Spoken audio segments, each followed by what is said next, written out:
नमस्कार दोस्तों, मेरा चैनल कथा भक्ति सागर में आप लोग का स्वागत है। आज हम धनतेरस की कथा सुनेंगे। एक बार यमराज ने अपने दूतों से प्रश्न किया, क्या प्राणियों के प्राण हरते समय तुम्हें किसी पर दया भी आती है?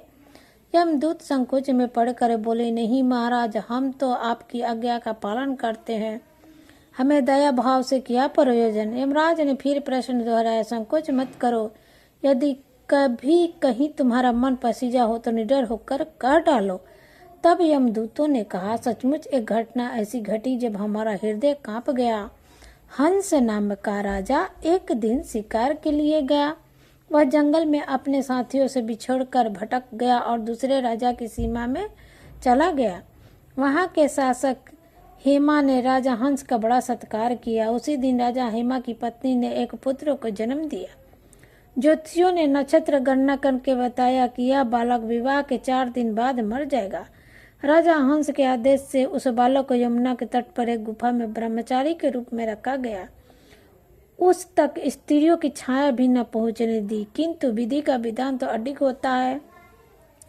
संयोग बस एक दिन राजा हंस की राजकुमारी यमुना के तट पर निकल गई। उसने उस ब्रह्मचारी बालक से गंधर्व विवाह कर लिया। 4था दिन आया और राजकुमार मृत्यु को प्राप्त हुआ।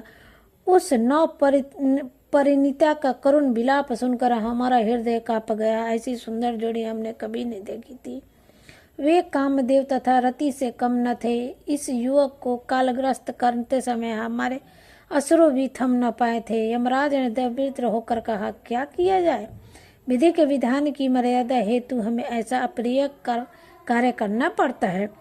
तब दूत के पूछने पर यमराज ने अकाल मृत्यु से बचने का उपाय बताते हुए कहा, धनतेरस के पूजन एवं दीपदान को विधि पूर्वक करने से अकाल मृत्यु से छुटकारा मिलता है।